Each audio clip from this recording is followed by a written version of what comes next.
이제 도르투신경 제2장을 공부합니다. 전체적으로 도르투신경은 4단락으로 되어 있습니다. 학론파가 5가지 질문을 개혁파에게 던졌는데 그 중에 3번째, 4번째는 묶어서 하나로 대답하고 서로 관련된 내용이기 때문에 5번째. 그래서 이제 우리가 공부할 도르투신경은 크게 4단락.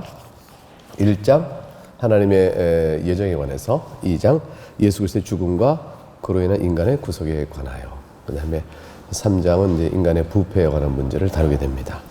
그리고 하나님 은혜에 대해서 공부하고요. 5장은 4번째 학론파 묻는 5번째 질문, 우리가 답할 4번째 단락은 성도의 견인 부분입니다. 성도가 끝까지 믿음 안에서 어떻게 견딜 수 있는가. 그러니까 모든 성도는, 선택받은 성도는 끝까지 믿음 안에서 일생을 마칠 때까지 믿음 안에 거하는데, 그 믿음 안에 거하는 성도의 믿음의 인내가 어떻게 해서 주어질 수 있는 것인가, 그것과 관련해서 마지막 공부하게 되어집니다. 그러니까 이제 학론파나 개혁파나 믿음의 성도는 끝까지, 구원받는 성도는 끝까지 믿음을 유지해 간다는 사실 자체를 부인할 수는 없는 거죠. 왜냐면 믿음을 버리면 구원을 못 받으니까. 그러나 이제 믿음을 견지한다고 했을 때 그 견지되는 믿음이 어디로부터 오는 것이냐, 어떻게 가능한 것이냐, 이런 것과 관련한 질문의 해석에 있어서 입장이 다르다 볼 수가 있습니다.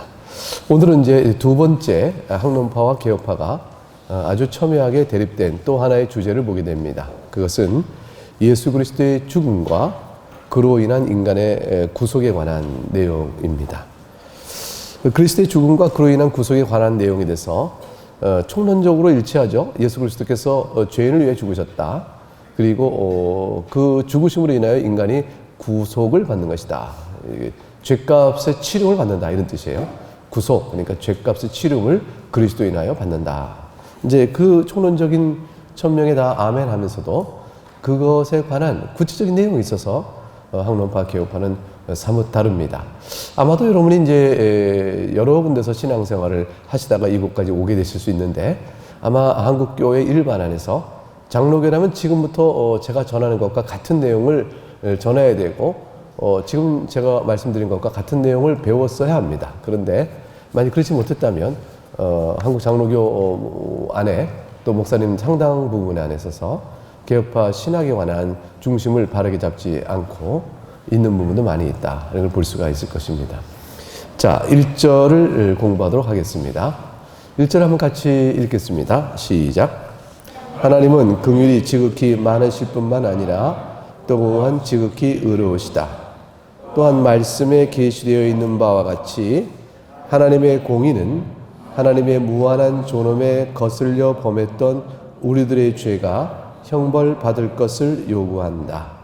그 형벌은 세상에 속한 일시적인 형벌일 뿐만 아니라 영원한 형벌이며 영혼의 형벌이며 육체의 형벌이다. 하나님의 공의의 속상이 이루어지는 일이 없다면 우리는 이 형벌들을 피할 수 없다. 첫 번째 1절의 내용은 예수 그리스도의 구속의 죽음의 필요성을 설명합니다. 예수 그리스도께서는 그가 그리스도이시기 위하여서는 그가 죽으셔야 한다는 필요성을 2가지로 설명합니다. 하나는 하나님과 관련하여 설명하고, 따라서 그 하나님의 공의의 관점에 따른 심판으로 설명하고, 그 심판에 따라 죄인이 받아야 될 형벌은 어떠한 것인가를 설명합니다. 이것이 이제 그리스도의 죽음의 필요성을 설명하는 실론적 접근입니다. 그러니까 하나님 아버지께서는 첫 번째 긍휼이 지극히 많으실 뿐만 아니라, 이 말을 했어요. 이 말은 우리가 1장에서 하나님께서 죄인 가운데 선택하여 구원하신 이를 베푸심이 있어서 그 모든 신론적 이유가 하나님의 긍휼뿐이라는 사실을 계속해서 가르쳤습니다. 하나님께서 죄인을 불쌍히 여기시고 죄인을 향한 말할 수 없는 긍휼과 오직 자신 안의 사랑 때문에 행하신 것이라 그랬습니다. 그러니까 선택이란 것이 있다고 우리가 바라볼 때 선택받는 자에게 있어서 선택받을 만한 어떤 이유나 조건이나 공로가 없다는 사실을 천명하고, 그러면 어찌하여 선택이 있습니까? 물을 때 그것은 하나님께서 그 사랑하시는 마음 때문에 그런 것이다. 그 죄 가운데 두지 아니하시고 죄의 형벌 가운데 다 두지 아니하시고 그 중에 선택한 자를 구원하기로, 선택이라는 것을 통하여 일부를 구원하고자 하시는 하나님의 사랑 때문이다. 이렇게 설명을 계속했어요. 그러니까 선택의 행위는 하나님의 주권이요, 그 선택 자체를 행하시는 동기는 사랑이다. 이거를 이제 1장에서 계속 배운 겁니다. 그 계속된 내용을 통해서 배웠을 때 오늘 2장에 들어와서 그리스도의 죽음을 말할 때는, 그런데 하나님이 사랑의 마음으로 주권적 선택을 행하실 때라도 그래도 죄인을 그냥 죄 없다고 하실 수는 없으신 하나님의 공의 성품을 얘기합니다. 그 공의 성품에 따라 우리가 받을 죄의 형벌이 어떠한 것인지, 왜 당연한 것인지 그걸 먼저 소개하는 것입니다. 이 부분의 이해가 결여되어지면 예수 그리스도께서 이 땅에 오신 것은 하나님께서 굳이 필요 없는데 어떤 의미에서는 우리의 죄값을 치르거나 우리를 하나님의 자녀로 그냥 부르시는 일에 있어서, 그걸 우리가 구원이라고 그러는데, 그런 일에 있어서 사실 하나님께서는 그의 아들을 보내어 죽게 하실 필요가 없는데 다른 목적 때문에 하셨다. 이런 설명이 가능해지는 거예요. 우리가 다 믿듯이 내 죄값을 치르기 위하여 주님이 오셨습니다 라는 이 고백은 사실은 우리에게는 이게 입에 붙은 말이긴 하지만 엄밀히 따지면 그럴 필요는 없는 일이었다. 왜? 우리의 죄를 용서하시고 선택하여 하나님 자녀 삼으시는 하나님께서 그냥 하시면 되는 일인데 뭐하러 그의 아들을 내보내 죽게끔 하시는 일을 통해서 우리 죄를 속할 필요가 있겠나. 하나님은 절대자요 주권자시니까 네가 죄인이냐? 그 죄인 가운데서 한 무리를 선택해 너의 죄든 내가 사면하겠다. 그 사면권을 주권적으로 하실 수 있지 않느냐. 사면하겠다. 이렇게 하시고 나머지는 심판하겠다. 이렇게 하실 수 있는 거 아닐까. 그러니까 하나님의 절대적 주권은 죄인 가운데 선택하여 구원을 하시더라도 하나님께서는 자신이 하나님이심으로 임의로 사면하실 수 있고 죄 없다 하실 수 있다. 그러므로 예수 그리스도께서 십자가에 죽으신 것은 사실 우리 죄값 때문이 아니고 죄인이라면 어떤 형벌을 받아야 할 것인가를 보여줄 따름이다. 이렇게 해석하는 자들이 있는 거죠. 그러니까 우리는 이제 주님의 십자가를 보면서 저렇게 죽으시는 죽음을 내가 당해야 되는 건데 그랬구나. 그거를 보여주는 하나의 예시, 그런 사례였다. 그래서 우리로 하여금 얼마나 하나님께서 우리에게 큰 용서를 베푸셨는가를 보여줄 따름이다. 이렇게만 설명하는 일이 가능해지는 겁니다. 사실 우리는 예수님의 십자가 죽을 바라보면서 예수님께 당하신 고난은 바로 내가 당할 고난이었다는 사실을 우리가 고백하고 얼마나 큰 형벌로부터 내가 용서받은가를 알 수가 있어요. 그를 깨달아가는 일이 되어져요. 그러나 실제로 내가 받을 벌을 당하신 것이냐? 아니면 단지 나에게 교육을 시키기 위해서. 하나님 너 죄 용서하셨는데 사실은 용서 안 하셨으면 너 저렇게 형벌을 받아야 되는 거야. 그걸 보여주기 위한 것이냐? 아니면 실제로 내 죄를 짊어지신 것이냐? 이 견해 차이가 생기게 되는 겁니다. 제가 뭔가를 말했는데 어떠십니까? 지금 잘 구별해 이해하셨습니까? 하셨죠? 아이 대답해요 하셨다고 그래 해주세요. 그러니까 우리가 이제 왕의 사명권, 왕이 명절을 맞이하여 내가 죄인 중에 며칠 놓아주겠노라. 지금 예수님 때도 빌라도가 그런 말 하잖아요. 죄인 중에 몇을 놓아줄 권한 때가 있는데 내가 예수를 놓아주려 하니까 아니요. 그때 누구예요? 바라봐요 그러잖아요.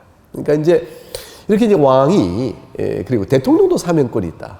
이렇게 내어주기도 하고 이런 것이 있듯이 하나님께서는 죄인 중에서 형벌받을 자 중에 일부를 그냥 하나님 사면하실 수 있다. 이제 그 사면권을 발동할 수 있는데, 그럼에도 불구하고 하나님께서 아들을 보내어 이렇게 죄 아래 죽게 하신 것은, 사면권을 받으면 만약 사면받은 자가 이 죄져도 그냥 용서받네 라고 일종의 모럴 해저드, 도덕적 해이가 들어서 이렇게 방탕하게 막 돈 빚내고 쓰다가도 국가가 이렇게 채무를 이렇게 탕감해 주니까 새로운 인생을 살 수 있도록 기회를 준 건데, 또 막 쓰고 또 탕감받고 또 막 쓰고 또 이렇게 해도 괜찮은 것처럼 생각하고, 하나님이 죄를 용서하신 그 사랑이 어떤 것인지를 깨우치 못한 인간들의 미련함을 보시고 하나님께서 용서를 주권을 하시되 이런 거였다. 감동을 받게끔 하신 것이다. 하나님의 사랑을 깨닫도록 하기 위한 것으로 아들을 내어주어 하신 것이다. 이렇게 생각하는 이도 있는 거죠.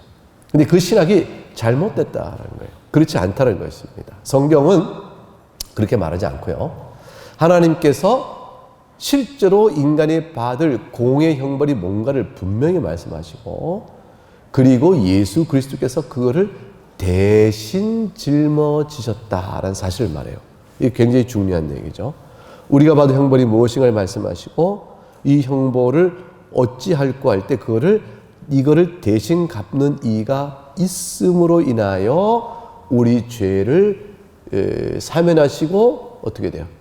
선택자로서 구원받게 하신 일을 행하시는 것이다.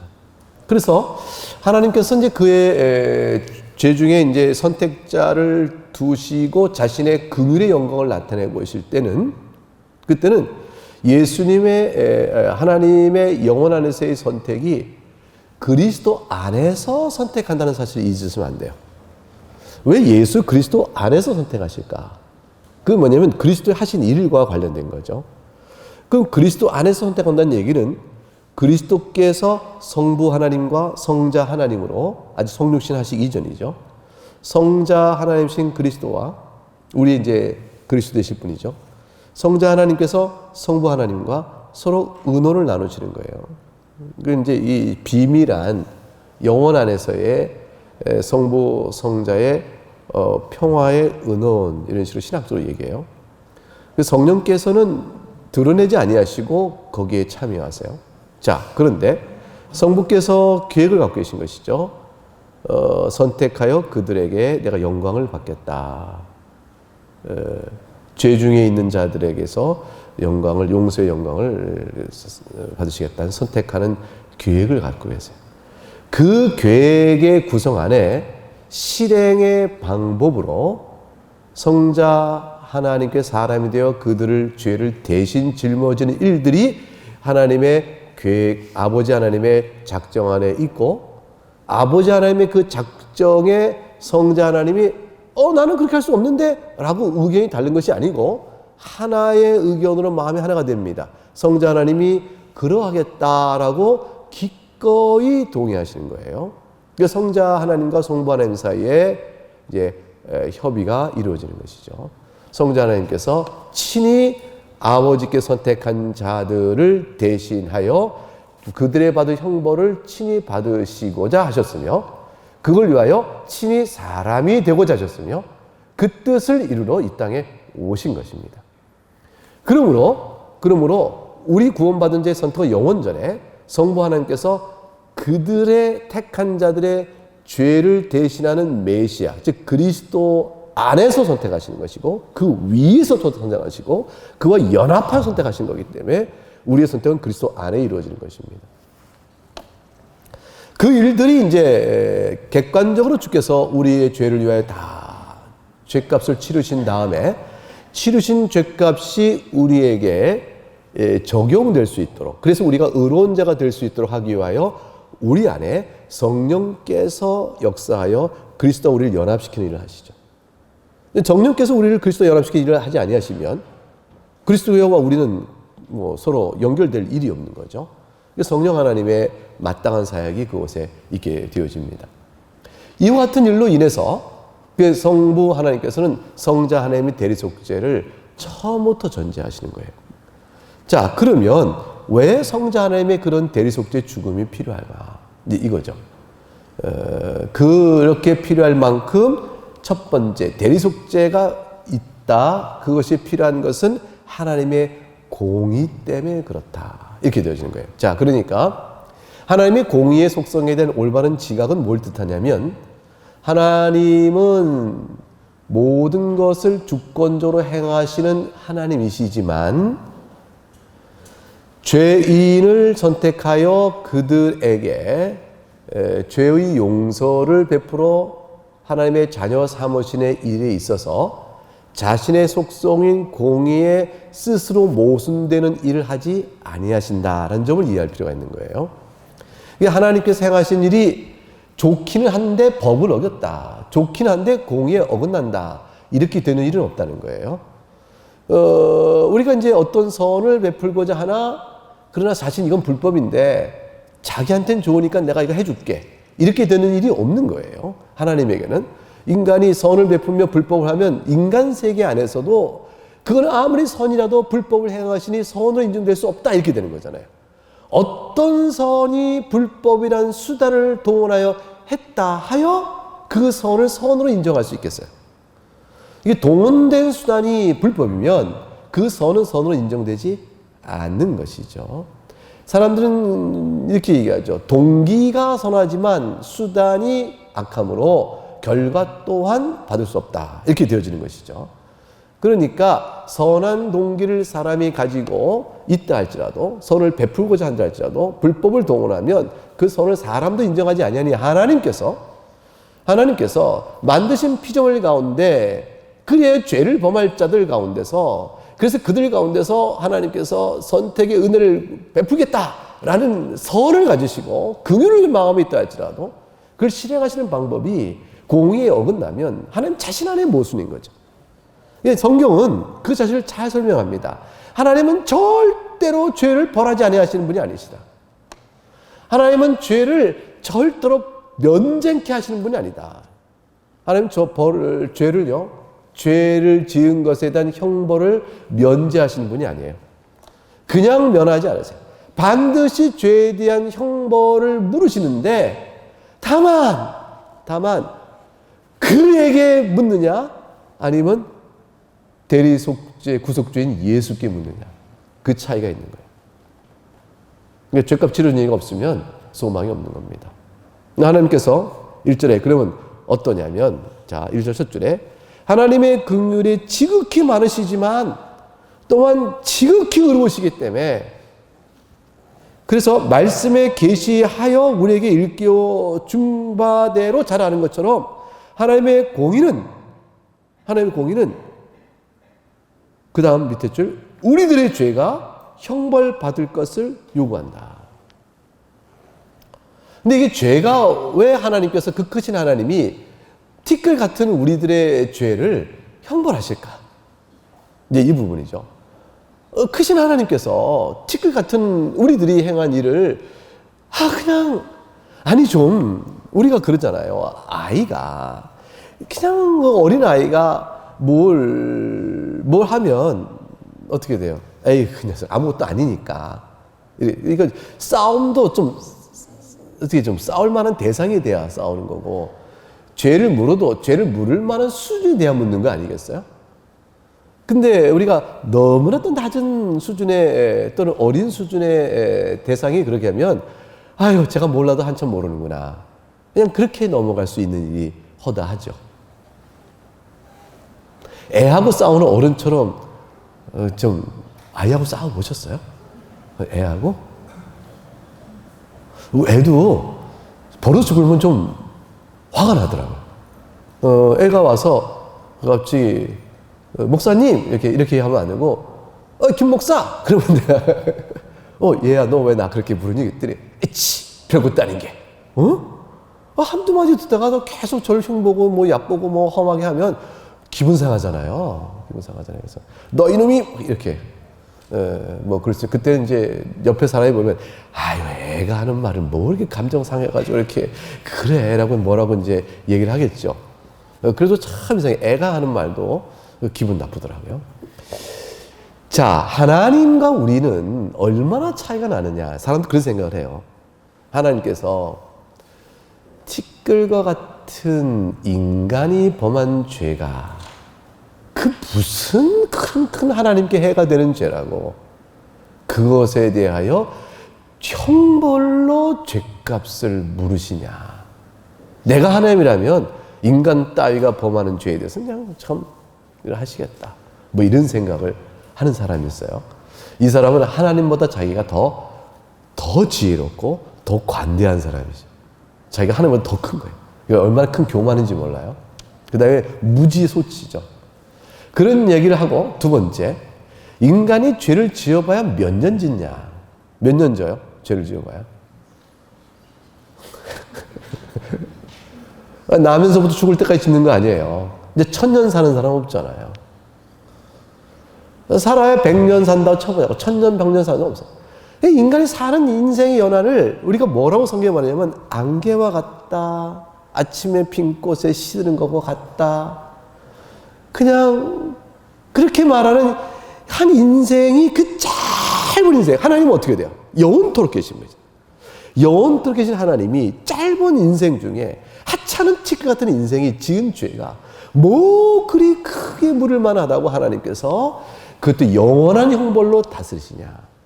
이렇게 얘기를 하고 하나님의 형벌에 대한 비판 또는 거부, 반론 이런 것을 하는 사람들이 있습니다. 그래서 그런 하나님이라면 쪼잔하고 치사하고 이거 인간 같은 하나님이라 그거는 좀 바뀌었다 이렇게 얘기하는 사람이 있어요. 그런데 자기가 만든 하나님은 그런지 모르겠어요. 자기 임의로 자기 좋을 대로 막 그려놓은 하나님이죠. 근데 성경의 하나님은 안 그러세요. 성경의 하나님은 죄에 대해서 아주 분명히 말씀하세요. 죄는 뭐라고 말씀하냐면 오늘 두 번째 줄 하나님의 공의는 그 다음부터 읽어봅니다. 시작. 하나님의 공의는 하나님의 무한한 존엄에 거슬려 범했던 우리들의 죄가 그 죄에 뭐라고 설명하냐면 하나님의 존엄을 거슬린 것이라 이렇게 얘기해요. 근데 하나님의 존엄 앞에 또 뭐가 있죠? 무한한 존엄이에요. 하나님의 무한한 존엄에 거슬린 죄라는 것은 우리는 하나님을 없이 여겨 간과하는 죄의 성격을 아주 뚜렷이 표시하는 것입니다. 하나님께서 아담과 하와를 만드시고 특별히 하나님의 형상으로 만드셨다. 이렇게 말씀하세요. 그는 하나님께서 얼마나 인간을 존귀하게 만드셨는지 몰라요. 그 존귀하게 만드신 그것은 인간 자체의 특별성뿐 아니라 인간이 살 수 있도록 만든 우주를 바라보세요. 인간이 살 수 있도록 지구, 태양계, 태양계에 속한 은하계, 이 은하계가 1000억 개가 있는 우주. 놀랍죠? 우리 은하계 안에 별이 1000억 개가 있어요.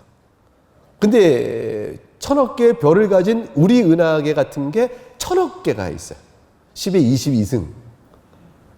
그래서 10의 22승. 동그라미가 22개는 이거는 못 셉니다. 평생. 세다가 19개. 또 틀렸네. 또 세고. 이렇게 또 틀렸네. 22개 끝까지 셀 수 있겠어요? 평생 저는 못 세요. 세다가 틀렸네. 또 다시 틀려. 왜 22개 안 나오지? 이렇게. 10의 22승에 속한 별들이 있어요. 태양 같은 별들이. 근데 1000억 개의 은하계. 그 큰 우주를 만드셔서 인간을 살게 하시는 거예요.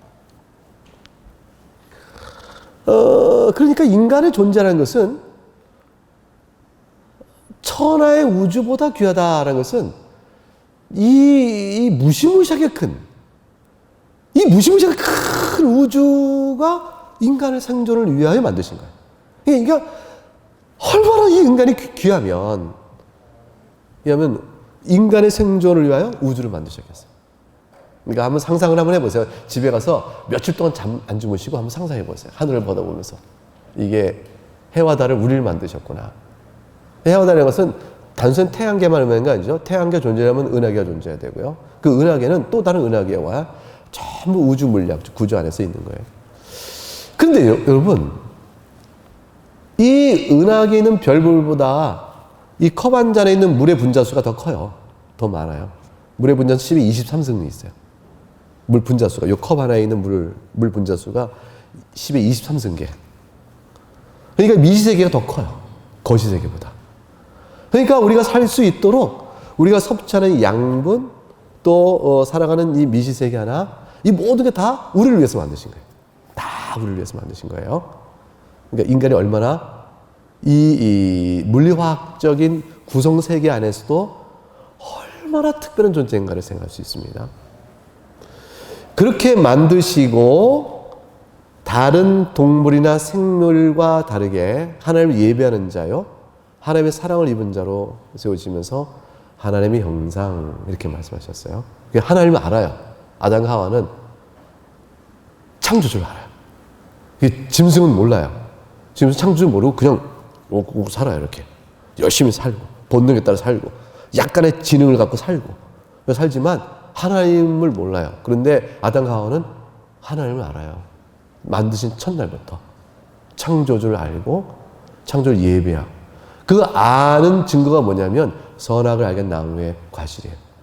선악을 알게 나무의 과실을 통하여 하나님의 계심과 그의 명령과 인간의 행복이 창조주의 명령에 순응함으로 있는 것이요, 그걸 통해 하나님께 영광 돌릴 목적으로 지음받던 사실을 아담은 바로 아는 거고 하와도 바로 아는 거예요.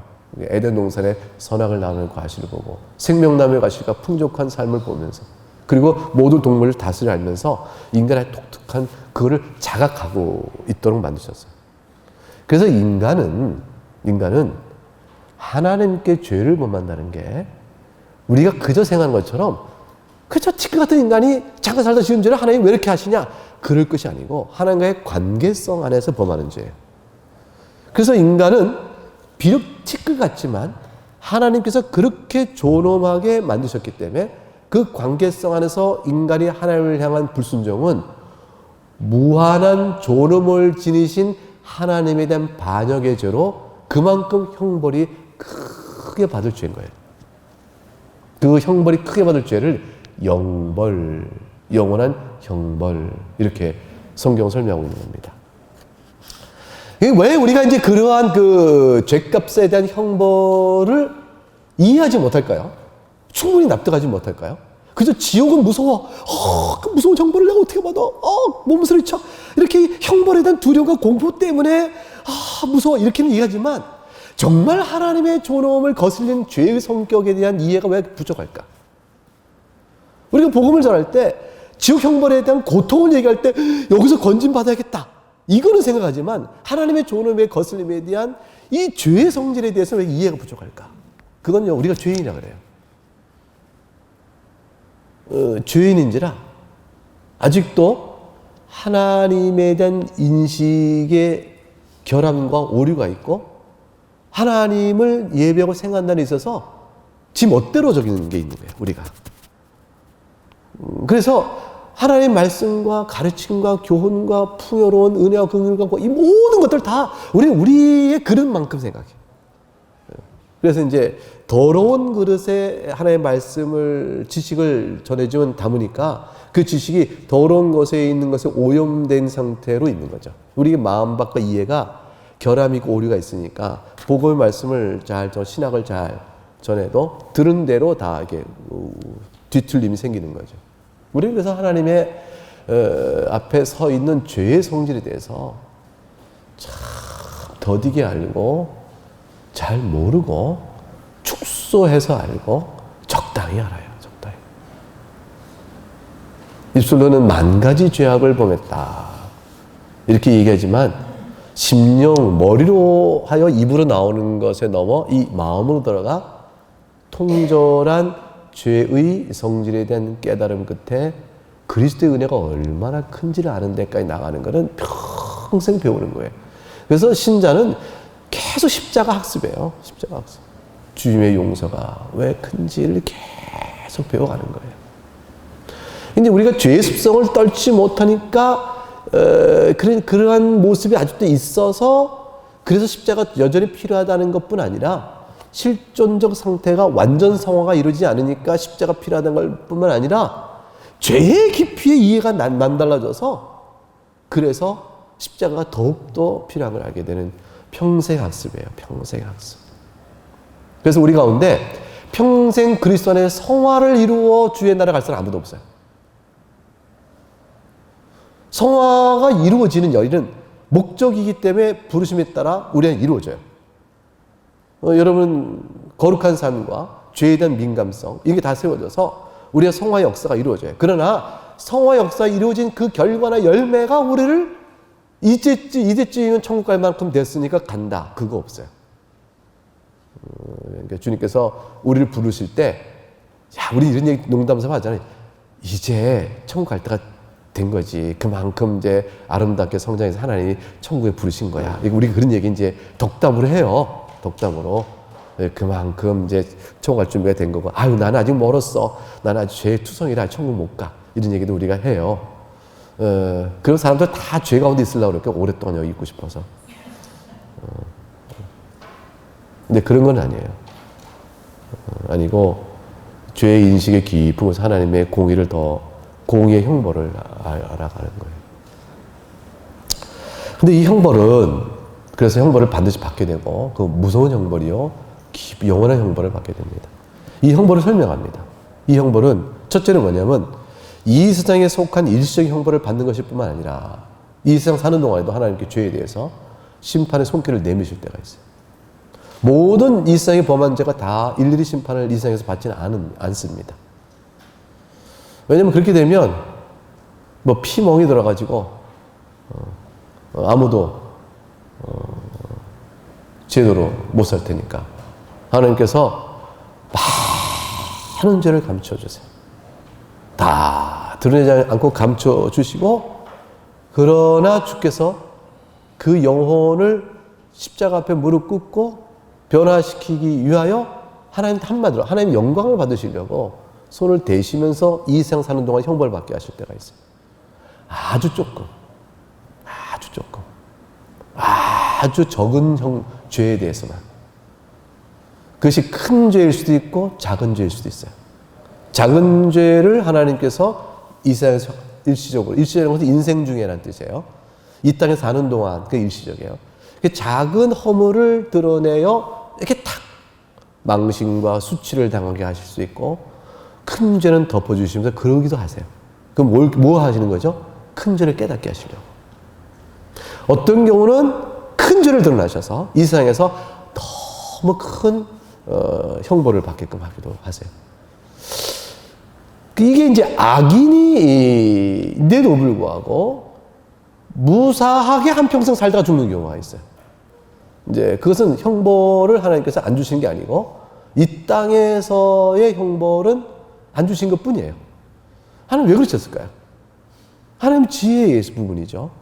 그거는 악인들이 더욱더 악을 담대히 행하여 더 큰 형벌을 받게 하신 뜻일 수도 있어요. 심판 위에 심판이에요. 그러니까 죄가 드러나지 않으나 평생 무사히 살다 죽었다. 그거는 그에게 복된 것이 아니고 무서운 심판이 기다리고 있는 것이고, 이 땅에 사는 다른 악인을 향한 악을 범하는 데 담대함을 주게 되어지는 그들을 향한 하나의 심판이에요.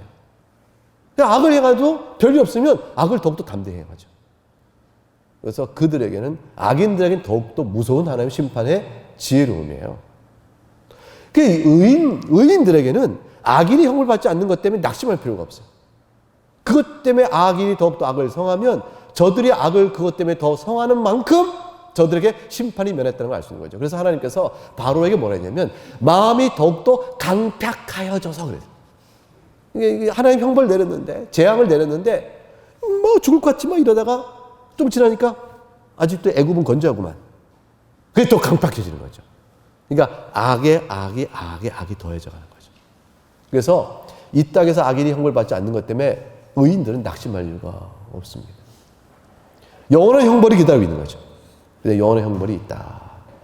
근데 하나님께서 의인들에게 이 땅에 사는 동안 형벌을 내릴 때가 있어요. 근데 그 형벌은 심판의 형벌이 아니고 깨우쳐 돌이키는 형벌이에요. 이제 그거는 사랑의 매예요. 영원한 형벌이 있습니다. 영원한 형벌이 있어요. 영원한 형벌은 말할 것도 없죠. 이거는 하나님의 은택과 사랑을 받지 못한다는 측면뿐 아니라 하나님의 공의 아래 있기 때문에 무서운 심판 아니야. 그 심판은, 무섭다는 것은 두려움과 아픔과 괴로움과 그 모든 게 다 포함돼요. 그래서 하나님의 사랑을 받지 못한다는 사랑의 결핍이 만이 아니고 사랑의 결핍을 채우는 고통과 두려움과 괴로움이 들어가 있어요. 근데 그것은 영혼의 형벌이며 육체의 형벌입니다. 영혼만 고통받는 게 아니고 실제로 부활의 몸을 갖고 육체 가운데 받는 형벌이에요. 그래서 악인도 부활합니다. 악인의 부활을 가리켜서 신학적으로 성경에 나와 있어요. 심판의 부활이라 그랬어요. 의인인 우리의 부활을 가리켜서 생명의 부활이라 이렇게 말합니다. 우리는 영혼과 육체가 영원한 기쁨을 누리며 살지만 악인은 영혼의 형벌을 받고 육체 또한 영원한 고통의 형벌을 받습니다. 괴로움과 고통의 형벌을 받습니다. 그래서 감각으로 고통을 느껴요. 영혼이 하나님으로부터의 진노 아래 있을 뿐 아니라 감각으로도 고통을 받습니다.